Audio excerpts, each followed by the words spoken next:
na isa pong kongresista ang ginawa pong laruan ng isang magaling na senador at sinabi na, "Hoy boy, mag-aral ka mabuti. Puro ka yak-yak, hindi mo alam kung anong trabaho mo. Puros ka preskon, bakit? Mahina ka ba sa distrito mo?"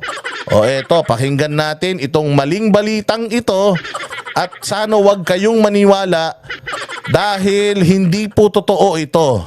Nagtatalo na rin ang ilang mambabatas ng Kamara at Senado dahil sa hindi pa rin pag-usad ng impeachment trial ni VP Sara. Nagbabalik si Hannah T. Hindi pa man nagsisimula ang impeachment trial. Init na ang banggaan sa pagitan ng Kamara at Senado.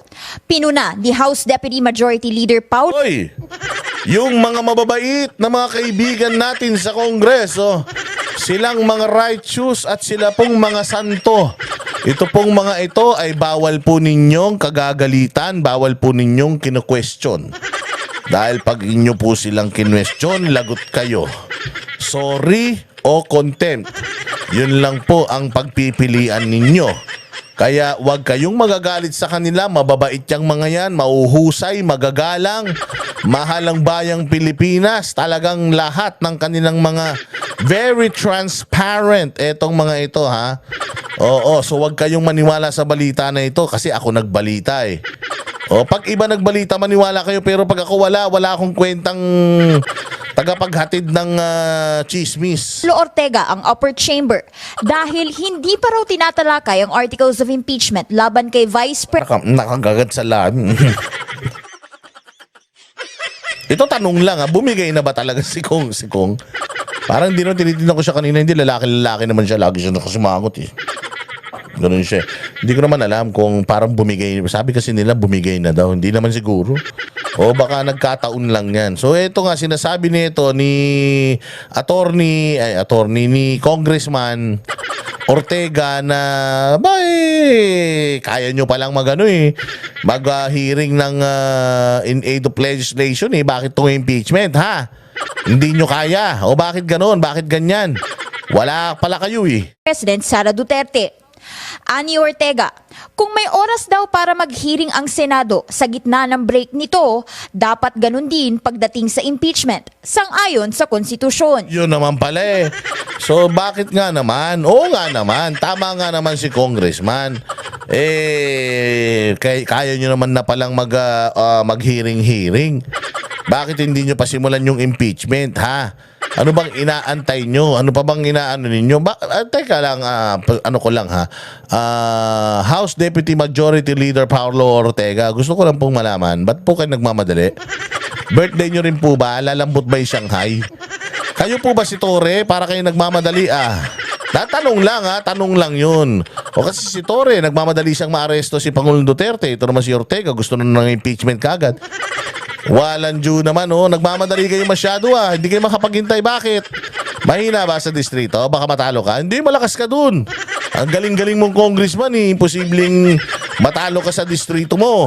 O ito ngayon ang isasagot ng ating speaker of Senate President kasi nagalit tong pinakamagaling na congressman sa buong mundo Sabi niya, bakit ganon ha? Bakit ganyan? O pakinggan yung sagot.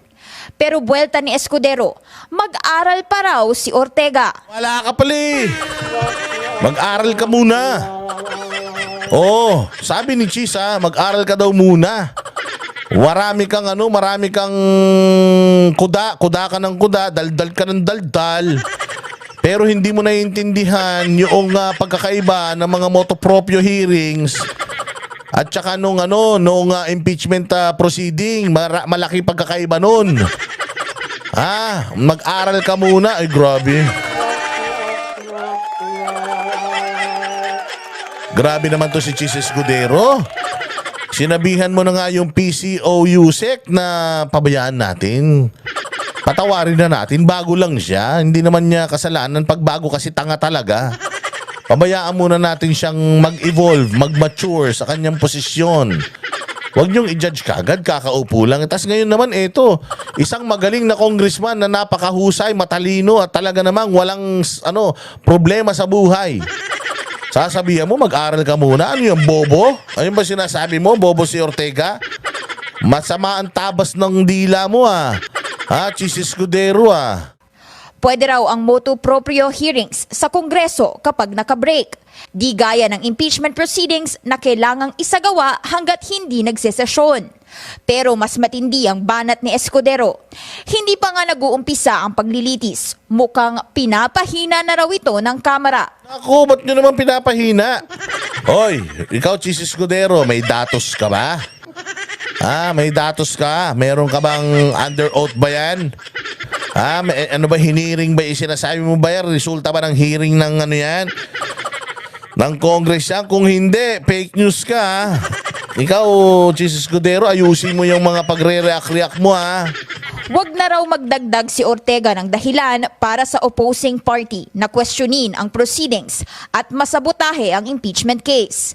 At mas mabuting paghandaan na lang nila ang kaso. Oo nga, pagandaan nyo na lang kasi. Oo, may mga nilalabas pa kayo mga bagong pangalan ngayon nasa Senado na Doon nyo na lang patunayan. Hindi yung puros kayo press con. Meron na naman bagong nakita na mga pangalan, na mga ganito, na mga ganyan. Ano naman nasa Senate na Doon nyo na lang sabihin, wag na kayong pamidya ng pamidya. Ba't kasi gusto nyo media? Gusto nyo, iuwi nyo na lahat.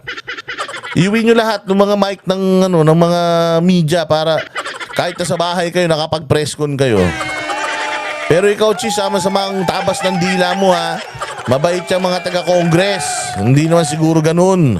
Pero may mas matinding pasaring si Escudero. Sigurado raw ba ang Kamarang nagkakaisa mga kongresista? Ay, ang sakit mo naman magsalita. Parang sinabi mo kanya-kanya sila, labo-labo, ganon. Parang sinasabi mo, hindi sila organisado, kanya-kanya sila ng agenda. Ang sama ng ugali mo, Chis.